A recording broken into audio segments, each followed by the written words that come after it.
चल रहे taxi stand, bus stand और जो वहाँ पर लोगों ने तमाम प्रकार के अवैध पार्किंग स्थल बना दिए गए हैं, यह भी है।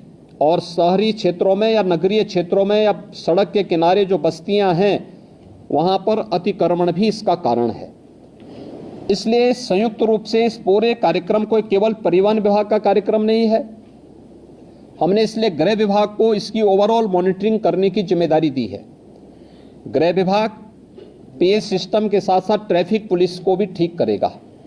ट्रैफिक पुलिस के साथ ही हमारे यहाँ अगर कोई अवैध रूप से वाहन सड़क के किनारे खड़ा करा है किया है तो वहाँ पे क्रेन जाकर के उस वाहन को सीज करने और उसके खिलाफ कार्रवाई करने के लिए भी हम लोग सेकंड उसमें आगे कार्रवाई आगे बढ़ाएंगे।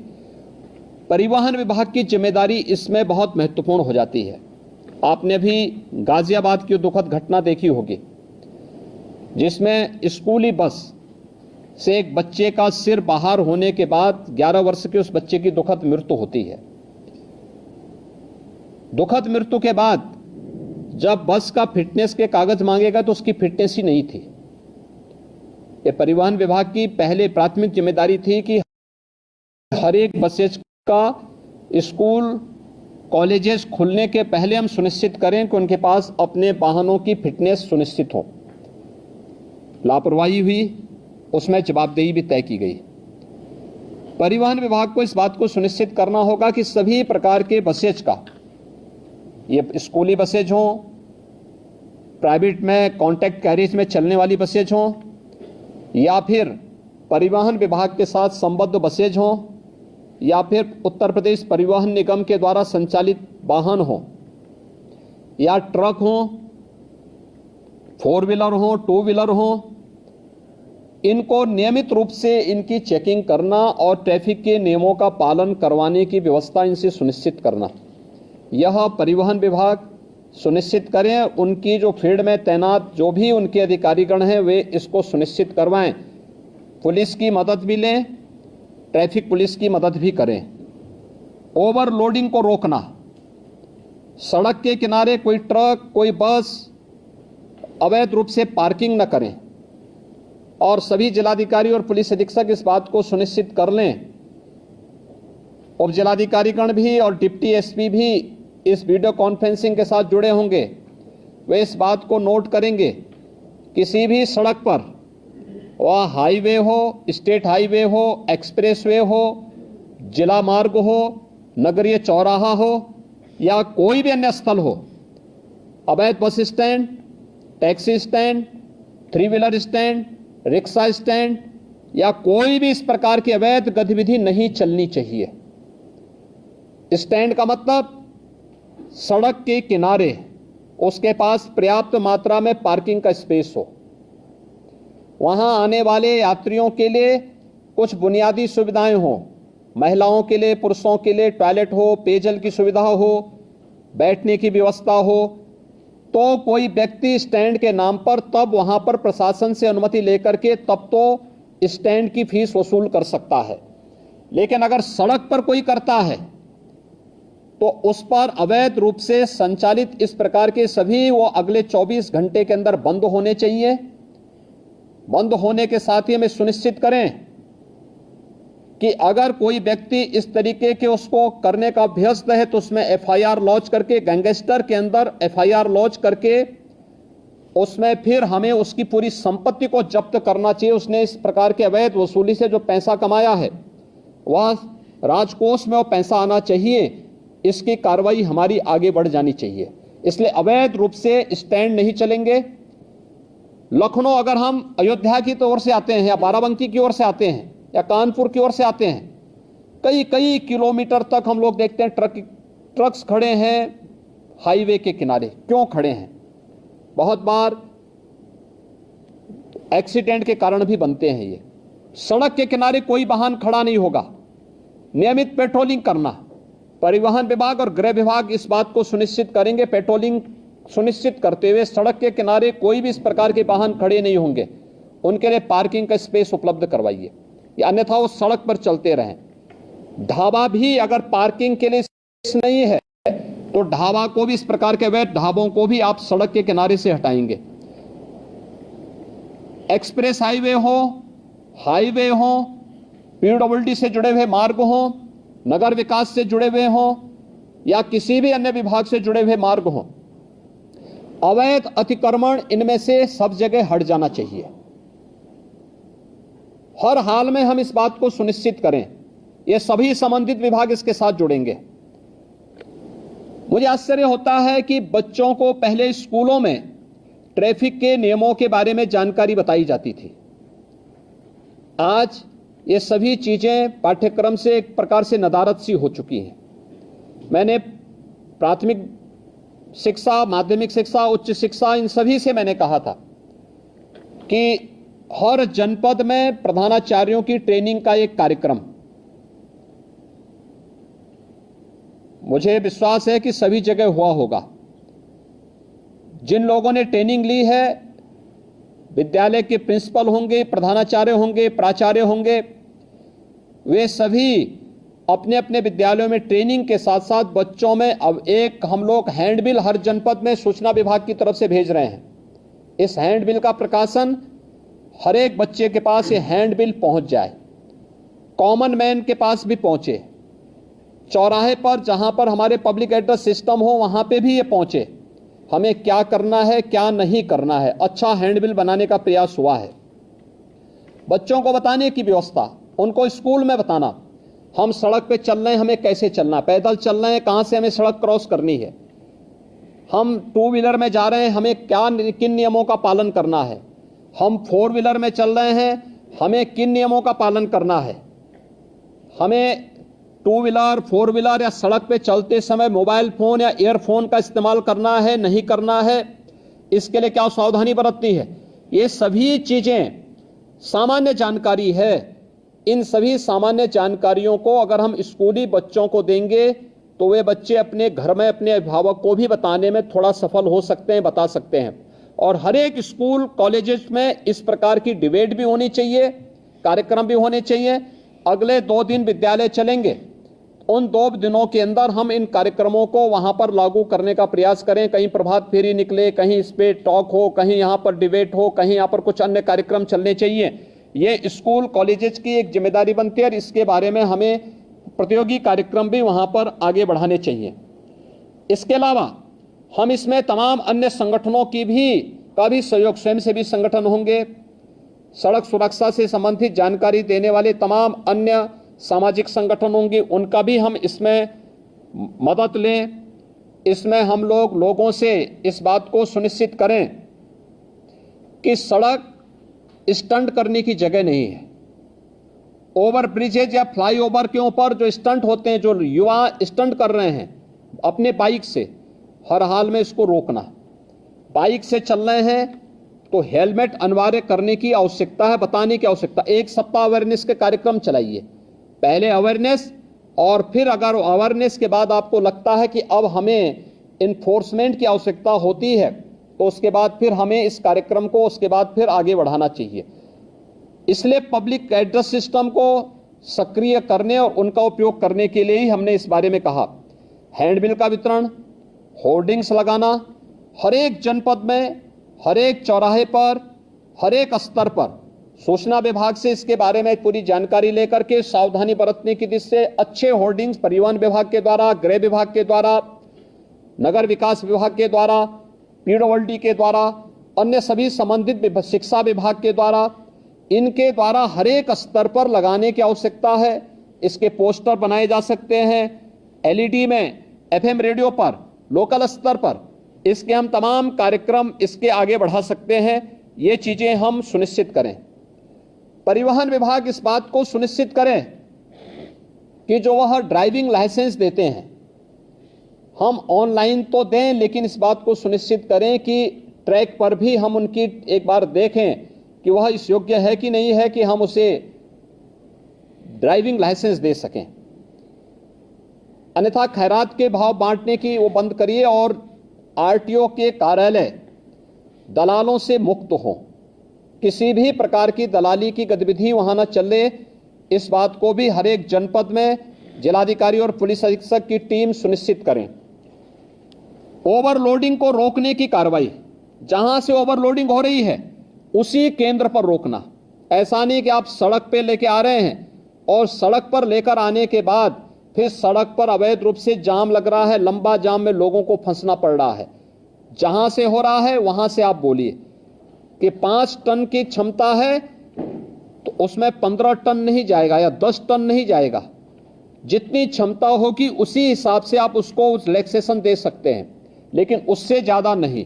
सड़कें खराब होती हैं और फिर उसके बाद जहां मर्जी आती है वहां वो अपना ट्रक और अपना वाहन खड़ा करके शेष अन्य लोगों के भी आना जाने को पूरी तरह बाधित करते हैं। अच्छा होगा जिस दिन स्कूल कॉलेजेस बंद होंगे उस दिन हम अभिभावकों के साथ भी इस प्रकार की चर्चा करें, सड़क सुरक्षा पे चर्चा करें कि आप अपने पाले को लेके स्कूल आ रहे हैं तो कम से कम हेलमेट पहन कर के आए। बाइक से आ रहे हैं हेलमेट पहन के आए, 4 व्हीलर से आ रहे हैं तो सीट बेल्ट को लगा कर के आए। बच्चे को सड़क सुरक्षा के बारे में, कहां से सड़क क्रॉस करनी है इसके बारे में जानकारी दें। ऐसा नहीं कि कहीं भी वो क्रॉस कर रहा है और बिना देखे चल रहा है, चपेटे में आएगा तो उसके बाद फिर बोलने की आवश्यकता नहीं। इन चीजों को हम उसके बारे में देखें। सड़क सुधार से संबंधित जो अन्य मामले हैं जिसमें लोक पीडब्ल्यूडी का है, एनएच का है, एनएचईआई है, यूपीडा है, ईडा है, इसमें ब्लैक स्पॉट को सुधारने की कार्रवाई। ब्लैक स्पॉट के बारे में हम लगातार कहते रहे हैं। साइनेजेज कहां पे हमें लगाने हैं? पहले सड़कों पर वाहन कम थे, हर एक जगह लगाया जाता था। आगे अंधा मोड़ है, आगे पुल है, आगे स्कूल है, आगे हॉस्पिटल है, आज ये सभी साइनेजेस हट चुके हैं। इसको फिर सभी संबंधित विभाग अपने अपने उसमें सुनिश्चित करें। आगे बाजार है, ये सभी चीजें लगनी चाहिए। स्पीड कितनी होनी चाहिए, स्पीड लिमिट भी उसमें लिखें। हमें तय करना होगा कि कोई भी ओवर स्पीडिंग ना हो, इसके कारण किसी की गति सीमा के बारे में हम सुनिश्चित करें। अवैध ढाबों के बारे में हम सुनिश्चित कर लें। और इसके अलावा हमें इन चीजों के बारे में भी तय करना होगा कि टोल प्लाजा में ओवर स्पीडिंग और ओवरलोडिंग के बारे में हमें इन चीजों को वहां पे सुनिश्चित करना होगा। ब्रेथ एनालाइजर को भी उपयोग करके चालकों के परीक्षण की कार्रवाई को करना। खनन विभाग के साथ मिलकर के हमें जनपद के अंदर इल्लीगल माइनिंग को रोकना और इल्लीगल माइनिंग के साथ साथ ओवरलोडिंग को भी उसके साथ रोकना है। जिलाधिकारी, पुलिस अधीक्षक माइनिंग विभाग के साथ मिलकर के इसको सुनिश्चित करेंगे हर जनपद में कि इल्लीगल माइनिंग भी नहीं होनी है और ओवरलोडिंग भी रोकना है। पहले अवेयरनेस के कार्यक्रम करें और वहां पे उसके पहले जहां से शुरू हो रहा वहीं से आप इस कार्यक्रम को शुरू कर देंगे। सड़कें अपने आप साफ सुथरी दिखाई देंगी। इसके अलावा स्वास्थ्य विभाग की भी इसमें बड़ी भूमिका होनी है। स्वास्थ्य विभाग एम्बुलेंस की सेवा, जैसे एक्सप्रेस हाईवे पर यमुना एक्सप्रेस वे है, Agra Lucknow expressway, Purvanchal expressway, इन सभी पर अतिरिक्त एम्बुलेंस इन विभागों ने भी दी है और स्वास्थ्य विभाग भी इसके साथ सुनिश्चित करें, जिससे रिस्पांस टाइम को कम करना। गोल्डन आवर के अंदर ही व्यक्ति को अगर दुर्भाग्य से कहीं कोई एक्सीडेंट हो गया है, उसे हम ट्रॉमा सेंटर या किसी उच्च हायर सेंटर में पहुंचा करके उसके जीवन को बचाने की कार्रवाई वहां पे सुनिश्चित कर सकें। ट्रेन्ड मैन पावर, हेल्थ विभाग को मैंने कहा था, इन सभी एक्सप्रेस हाईवे से जुड़े हुए विभागों को ही मैंने कहा था कि वे इस चीज को सुनिश्चित करें। एनएचएआई भी इसके साथ जुड़े, कैसे इस कार्यक्रम को हम आगे बढ़ा सकते हैं, इन चीजों को सुनिश्चित करें। अवैध पार्किंग के बारे में हमें इस पर अवश्य विचार करना होगा। अब हम लोग आते हैं खासतौर पर 734 जो नगर निकाय हैं। देखिए, नगर निकायों पर शासन पैसा देता है। नगर निकायों को कैसे आप आत्मनिर्भर बना सकते हैं, इसके बारे में नगर विकास विभाग ने कुछ कार्रवाई प्रारंभ की है।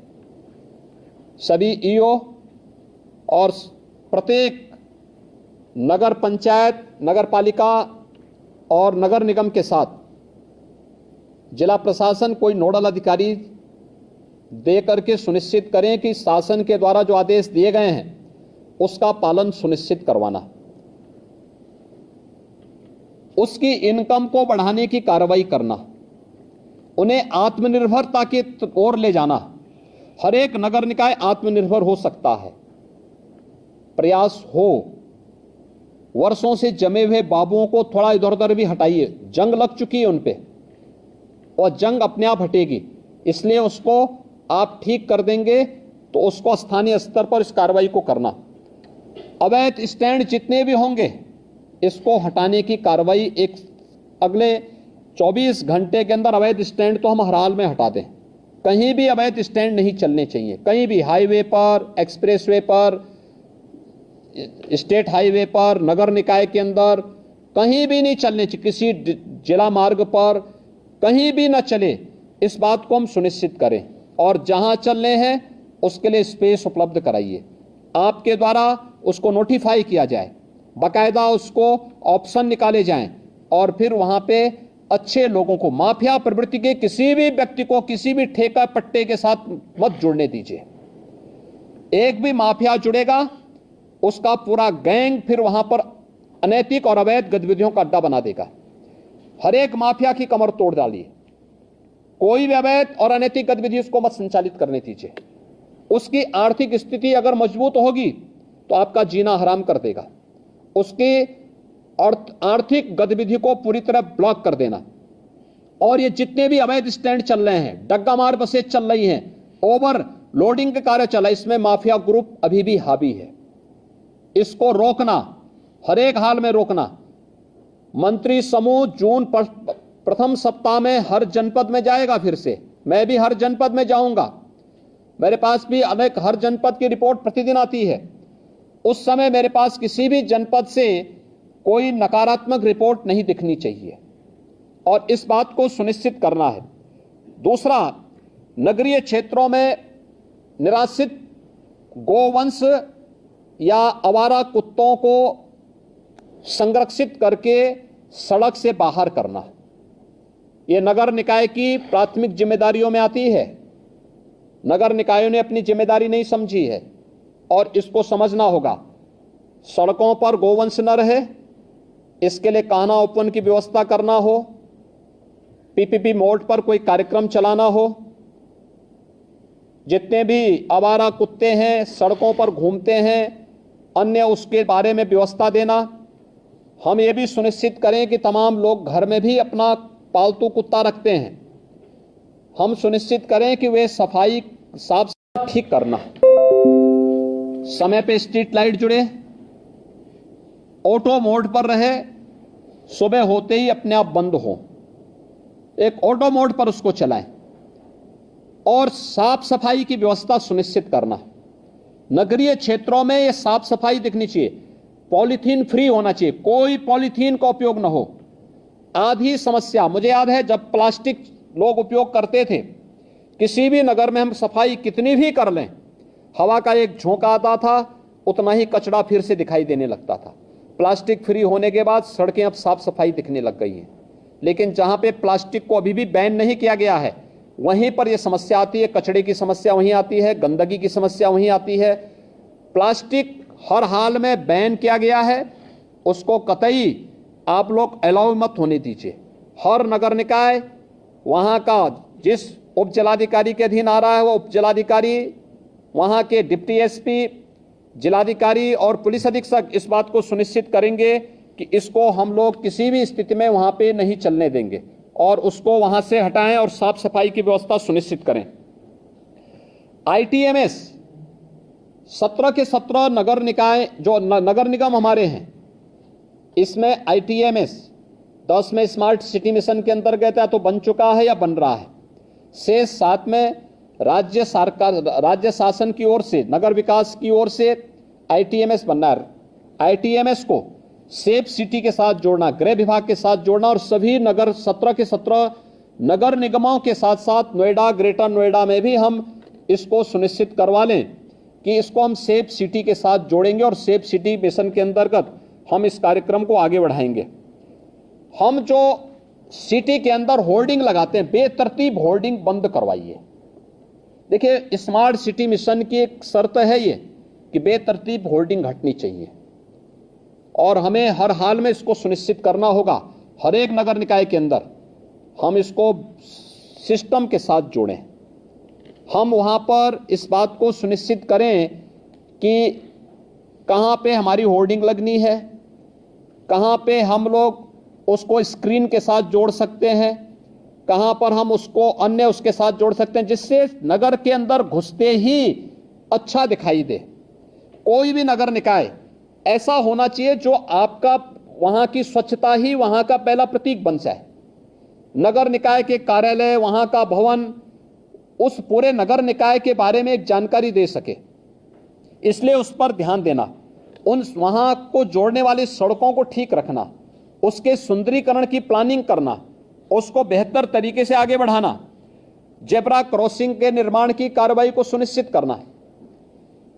पूरे स्टेट के अंदर हमें सुनिश्चित करें, और खासतौर पर नगर निकाय के अंदर उससे जुड़े हुए अन्य मार्गों पर भी, कि जो हमारे स्पीड ब्रेकर बनते हैं सड़कों पर, एक कमर तोड़ू न बनाए, एक टेबल टॉप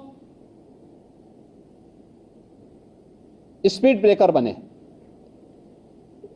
अगर कोई बीमार व्यक्ति है उसको भी परेशानी नहीं होगी, लेकिन साथ साथ हम अगर मार्किंग करते हैं वहां पर तो स्पीड अपने आप लिमिट हो जाती है। लेकिन जब वह कमर तोड़ू बनाते हैं तो कोई बीमार व्यक्ति जा रहा है, उसके लिए बड़ा, या कोई बच्चा है, कोई गर्भवती महिला है, उसके लिए खतरनाक हो सकता है। इसलिए हमें पीडब्ल्यूडी को भी, नगर विकास को भी और अन्य सभी संबंधित विभागों को यह सुनिश्चित करना होगा कि कहीं भी हमें ये कमर तोड़ू स्पीड ब्रेकर नहीं दिखने चाहिए। इनको हटा दीजिए, जितनी जल्दी हटाइए उसको, हटा करके वहां पर हम, क्योंकि जब आप इस प्रकार की स्पीड ब्रेकर देते हैं तो उस स्पीड ब्रेकर से बचने के लिए लोग साइड से जाते हैं और फिर वहीं एक्सीडेंट का कारण भी बनता है। ये भी एक ब्लैक स्पॉट है आपका, ये जो आपके द्वारा दिया गया है, यानी ब्लैक स्पॉट केवल सड़क इंजन था। 2 बार वहां पर एक्सीडेंट हुआ, और एक बार तो जो सिटी बस सेवा, वहां पे इलेक्ट्रिक बस सेवा है, उससे जुड़ा हुआ व्यक्ति ने जबरदस्ती 6 लोगों को कुचला था वहां पे। और उस दौरान कानपुर के अंदर प्रशासन की संवेदनशीलता देखने को मिल रही थी कि कितनी तेजी के साथ वे लोग वहां जा रहे थे। यानी मुझे यहां से इलेक्शन के बावजूद मुझे बोलना पड़ा कि आप लोग वहां क्यों नहीं पहुंचे। 11-12 घंटे के बाद फिर उनकी उपस्थिति वहां हो रही। ये दिखती है कि हम कितने संवेदनशील हैं। नगर निकाय इस बात को सुनिश्चित करें कि सिटी बस सेवा को संचालित करने वाला जो ऑपरेटर है, उससे जुड़े हुए जो भी लोग हैं, हमें उनकी पुलिस वेरिफिकेशन जरूर करानी चाहिए। किस पृष्ठभूमि के हैं, आपराधिक मानसिकता के तो नहीं है, क्योंकि कानपुर में जो भी घटना घटित हुई ये आपराधिक मानसिकता की दृष्टि से हुआ था, और इस प्रकार की आपराधिक गतिविधियों को रोका जाना चाहिए। 6-6 लोग कुचले जा रहे हैं सिटी बस सेवा से, ये बहुत दुर्भाग्यपूर्ण स्थिति है और ये चीजें नहीं स्वीकार की जानी चाहिए। इसलिए इन बातों को सुनिश्चित तो हमें करना होगा, ये परिवहन की दृष्टि से हम लोग सिटी के अंदर करें। अब जो हम लोगों को नगर के अंदर करना है, बहुत महत्वपूर्ण कार्य है ये। 2 कार्यों के लिए हर एक नगर निकाय के अंदर, बड़े नगर निगम है, जिलाधिकारी, पुलिस अधीक्षक, व्यापार मंडल के साथ अलग अलग बैठक करें, स्ट्रीट वेंडर के साथ बैठें, नगर आयुक्त को भी अपने साथ ले लेंगे, एडीएम सिटी होंगे, सिटी मजिस्ट्रेट होंगे, एसपी सिटी होंगे, इनको भी अपने साथ ले लेंगे और इनके साथ बैठक करके, अलग अलग क्रम में बैठक करके हमें सुनिश्चित करें कि कोई भी व्यापारिक प्रतिष्ठान सिटी के अंदर अपनी परमिसेस के अंदर ही रहेगा, उससे बाहर न हो। सड़कें खाली दिखनी चाहिए। सड़क में लोग अपना अंदर का सामान सड़क पे रख करके नहीं बेचेंगे, किसी को भी हम सुनिश्चित करवाएंगे। और अपनी परमिसेस में रह करके हम पहले बातचीत करें, संवाद बनाएंगे। इस संवाद के दौरान हमें इस बात के लिए भी उनको तैयार करना होगा।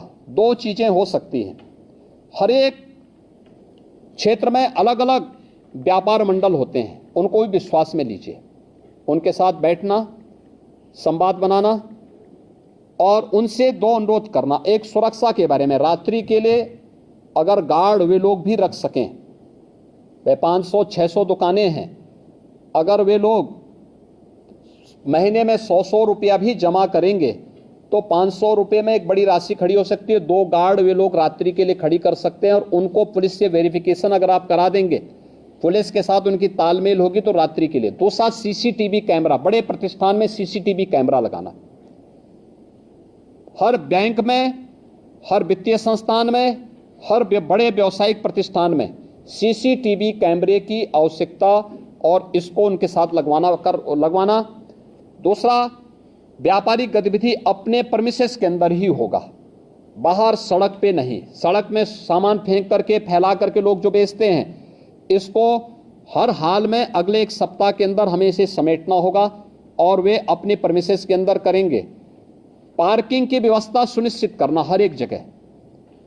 सड़कों पर पार्किंग ना हो, 2 व्हीलर 4 व्हीलर या बसेज खड़ी करने की जो परंपरा है इसको रोकें। कॉमन मैन को चलने के लिए सड़क आप दीजिए। दूसरा, स्ट्रीट वेंडर के साथ संवाद बनाना। जितने स्ट्रीट वेंडर हैं प्रदेश के अंदर, हमने लगभग 8 लाख स्ट्रीट वेंडर ऐसे हैं जिस स्ट्रीट वेंडर को हम लोगों ने पीएम स्वनिधि की योजना के अंतर्गत जोड़ा है। मेरा मानना है प्रदेश के अंदर स्ट्रीट वेंडर की संख्या लगभग 15 लाख के आसपास है। ये सभी स्ट्रीट वेंडर के साथ बैठना, अलग अलग मार्केट में अलग अलग स्ट्रीट वेंडर का ग्रुप काम करता है। कोई रेलवे स्टेशन के पास करता है, कुछ बस स्टैंड के पास काम करता है, कोई अन्य जगह काम करता है। इस स्ट्रीट वेंडर के साथ भी बैठने की व्यवस्था करना और स्ट्रीट वेंडर के साथ बैठक करके इनके व्यवस्थित पुनर्वास को सुनिश्चित करना। मैंने पहले भी कहा था, हर एक स्ट्रीट वेंडर का रजिस्ट्रेशन आप सुनिश्चित करवा दीजिए। हर एक स्ट्रीट वेंडर का अगर रजिस्ट्रेशन है तो उसका व्यवस्थित पुनर्वास भी करना। व्यवस्थित पुनर्वास, नगर निकाय की तमाम लैंड खाली पड़ी होंगी, वहां पर आप ले जाइए और वहां पर उन लोगों को सुनिश्चित करिए। सड़क के किनारे न हो, पटरी के किनारे न हो, नाली के किनारे कुछ भी नहीं होना चाहिए। मैं देख रहा हूं बहुत सारे नगर निकायों में बाहर से आने वाले तमाम लोगों ने डेरा जमा लिया है, उन्होंने झोपड़ी बना ली है नालियों के ऊपर और वहां पर अवैध रूप से वे लोग रह रहे हैं और उसमें से बहुत सारे लोग तो अवैध गतिविधियों में भी लिप्त हैं। खासतौर पर जो डकैती की घटनाएं होती हैं, याद करिए अभी हम लोगों ने लखनऊ में 2 वर्ष पहले जो रैकेट पकड़ा था वो रैकेट था बांग्लादेश का और वही लखनऊ में डकैती डाला था। लखनऊ के बाद फिर अलीगढ़ में डाला था, अलीगढ़ के बाद फिर उसका हाथरस में, फोन उसका हमारे सर्विलांस में आ गया था और फिर उसका एक व्यक्ति, उसके साथ का एक व्यक्ति बांग्लादेश वापस भी पहुंच गया था। यानी 3 जगह हत्या करके डकैती डालने के बाद उनमें से एक व्यक्ति बांग्लादेश पहुंच गया, एक व्यक्ति बाद में हमारे हत्थे भी चढ़ा था। यानी ये चीजें दिखती हैं कि हम लोग कैसे आंखें बंद करके चलते हैं। सड़क के किनारे कौन डाल रहा है झोपड़ी, कोई पता नहीं होता हम लोगों को। लोकल स्तर पर जवाबदेही सुनिश्चित करें, नगर निकाय अपना एक अधिकारी तैनात करें और पुलिस की जो लोकल पुलिस है, लोकल थाना, उसकी जवाबदेही सुनिश्चित करें। एक बार अतिक्रमण हट गया है, व्यवस्थित पुनर्वास हो गया, दोबारा अगर कोई झोपड़ी डाल रहा है, दोबारा कोई वहां पे अतिक्रमण कर रहा है, उसी समय उसके खिलाफ कार्रवाई सुनिश्चित करिए। जो व्यक्ति पुलिस का हो, नगर निकाय का हो, उस क्षेत्र में स्वच्छता के साथ जुड़ा होगा या उस क्षेत्र का इंस्पेक्टर होगा, कोई तो सुपरवाइजर होगा, कोई तो होगा। ऐसा तो है नहीं कि नगर निकाय इतना बड़ा उसके पास मैन पावर है और उसका कोई व्यक्ति सुपरविजन करने वाला नहीं है। यह हम सुनिश्चित करें कि कोई भी व्यक्ति फिर से वहां पर वो न करने पाए। ये अवैध गतिविधियों का केंद्र बिंदु नगर निकाय के किनारे, सड़क के किनारे झोपड़ी डाल करके दिन भर वहां पर लोग अपनी तमाम गतिविधियों को संचालित कर रहे हैं, ये कतई नहीं हो सकता। और संवाद बना करके जो पहले से चले आ रहे स्ट्रीट वेंडर हैं, संवाद बनाइए और फिर उनको 2, 3, 4 स्थान दिखाइए। तमाम स्पेस हैं आपके पास, उन स्पेस में से किसी एक जगह व्यवस्थित पुनर्वास करिए। उनके लिए छोटे छोटे अगर आप लोग वहां पे दुकानें बना सकते हैं, कुछ अच्छे मॉडल खड़ा कर सकते हैं, उनको एक निश्चित किराए के साथ महीने में आप 50 रुपये 100 रुपये, नगर निकाय की इनकम भी बढ़ेगी, सफाई कर्मी दे दीजिए और वे व्यवस्थित रूप से वहां बसेंगे। सब्जी मंडी है या कोई भी इस प्रकार की मंडी है, उसको भी व्यवस्थित रूप से करना, सफाई के साथ जोड़ना, एक सिस्टम के साथ जोड़ना, अपनी परमिसेस में ही उसकी अनुमति देना। कहीं ट्रांसपोर्ट नगर है, ट्रांसपोर्ट नगर जहां है वहीं से ट्रांसपोर्ट की गतिविधि हो।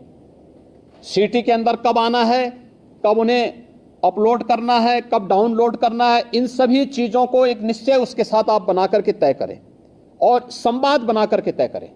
व्यापार मंडल को विश्वास में लीजिए, चैम्बर ऑफ इंडस्ट्रीज को लीजिए, चैम्बर ऑफ ट्रेडर्स को विश्वास में लीजिए, स्ट्रीट वेंडर को व्यवस्थित पुनर्वास के लिए उनको विश्वास में लीजिए और देखना चाहिए कि अगले 15 दिन के अंदर प्रदेश के अंदर कोई भी नगर निकाय के अंदर हम जाएं, कोई माननीय मंत्री जाएं तो साफ सुथरा दिखना चाहिए, एक सिस्टम दिखना चाहिए, स्वतःस्फूर्त भाव के साथ गतिविधियां चलती हुई दिखाई देनी चाहिए।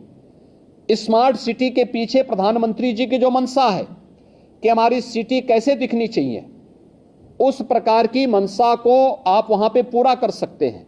और इसको लागू करने के लिए आज मैंने ये वीडियो कॉन्फ्रेंसिंग में आप सबको बुलाया है और इसमें हर एक स्तर के अधिकारी की जवाबदेही सुनिश्चित होगी, इस बात को सुनिश्चित करेंगे। एक जो मामला मेरे पास आ रहा है जो बहुत गंभीर मामला है, इसको आप सुनिश्चित करेंगे।